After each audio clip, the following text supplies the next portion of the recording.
Fijaos bien en esta corona. Hubo un tiempo en que con solo alzarla, una persona gobernaba a millones. Ciudades enteras temblaban solo con oír el nombre de quien la portaba. Ejércitos enteros marchaban bajo su estandarte. ¿Y hoy? ¿Qué es? Pues es metal frío, polvo y ceniza. A ver, a todos nos gusta pensar que nuestros logros, lo que construimos, va a durar para siempre, ¿verdad? Que nuestras civilizaciones son eternas, pero la historia nos da un baño de realidad, y es que nada es para siempre. Hoy vamos a hacer precisamente eso. Vamos a desenterrar los misterios de algunos imperios colosales que cuando estaban en lo más alto, en la cima de su poder, pues simplemente se esfumaron.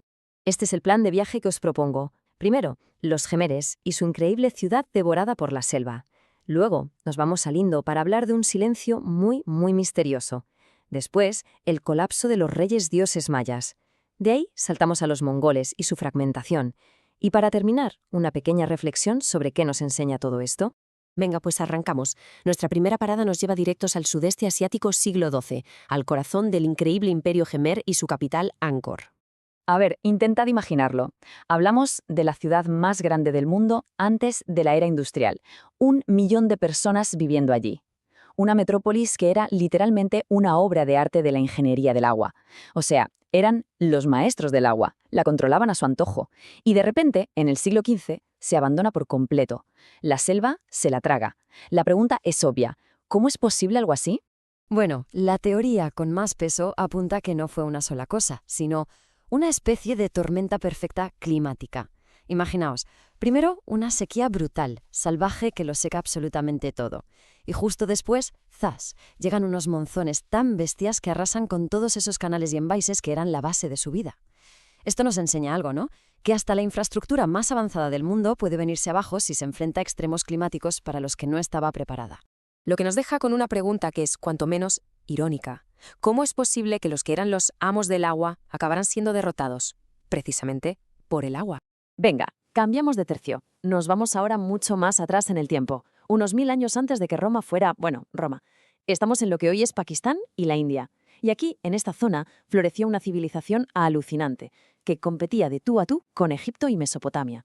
Es la civilización del Valle del Indo. Sus ciudades, como Harappa o Mohenjo-Daro, eran una pasada de avanzadas para su época. Tenían alcantarillado cubierto y hasta baños públicos. Todo apunta a que era una sociedad bastante pacífica, muy centrada en el comercio. Pero claro, un buen día el comercio se para en seco. Las ciudades se vacían. Y lo más frustrante de todo, su escritura. A día de hoy nadie ha conseguido descifrarla. Es un misterio total. Y aquí viene lo más increíble. No hay ni rastro de una guerra, de una invasión, nada. La hipótesis que tiene más fuerza, de nuevo, es el clima. Parece que los monzones perdieron fuerza, y esto pudo secar o desviar el río Indo, que era básicamente su fuente de vida. Esto habría forzado a todo el mundo a irse, un éxodo masivo, pero silencioso.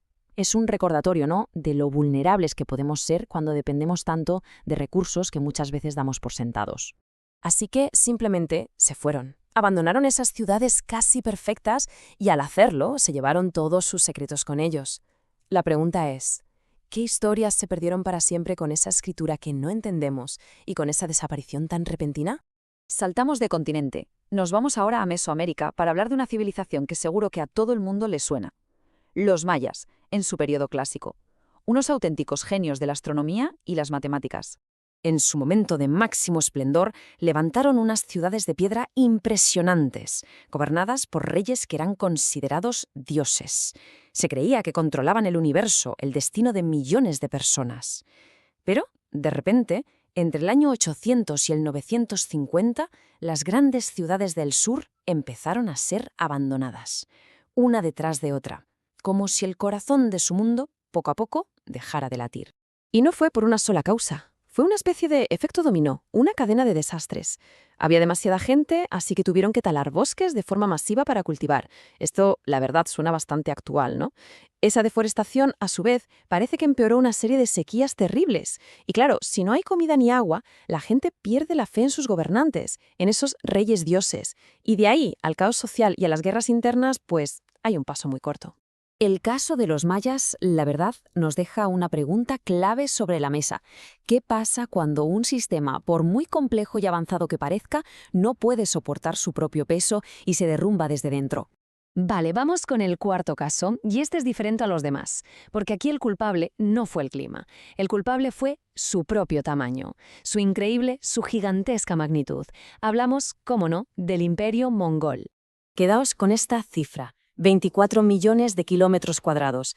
Para que nos hagamos una idea, es el imperio de tierra contiguo más grande que ha existido. Jamás. Iba desde Corea hasta Hungría.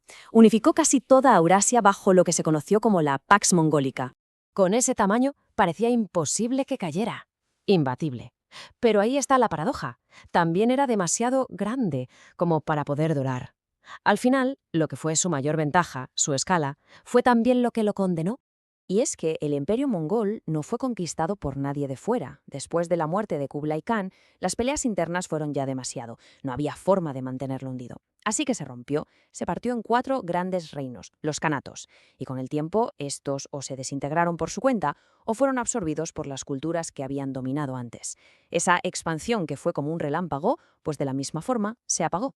Y con esto llegamos al final de nuestro viaje. Entonces, ¿qué podemos aprender de todas estas cenizas? ¿Qué nos dicen estas historias sobre nuestro propio presente? Todos estos gigantes, los gemeres, los del Indo, los mayas, los mongoles, todos ellos estaban convencidos de que su poder iba a ser eterno. Pero la realidad es que el tiempo, el clima y la propia ambición de las personas son fuerzas que al final nadie puede controlar para siempre. Sus caídas son una advertencia, ¿no? Nos hablan de los límites de nuestra propia tecnología, de lo frágiles que son los ecosistemas y de lo increíblemente difícil que es mantener unida una sociedad, sobre todo cuando se hace demasiado grande. Ah, ¿y qué pasa con el quinto imperio que mencionábamos al principio? Bueno, pues esos eran los minoicos, que parece que fueron barridos del mapa por un tsunami. Una historia que, por cierto, dio pie a la leyenda de la Atlántida. Pero bueno, esa es una historia para otro día. Así que para cerrar del todo, me gustaría dejar una pregunta en el aire. De todos estos mundos que se perdieron en la historia, ¿cuál de sus ecos, de sus advertencias, creen que resuena con más fuerza en el mundo que vivimos hoy?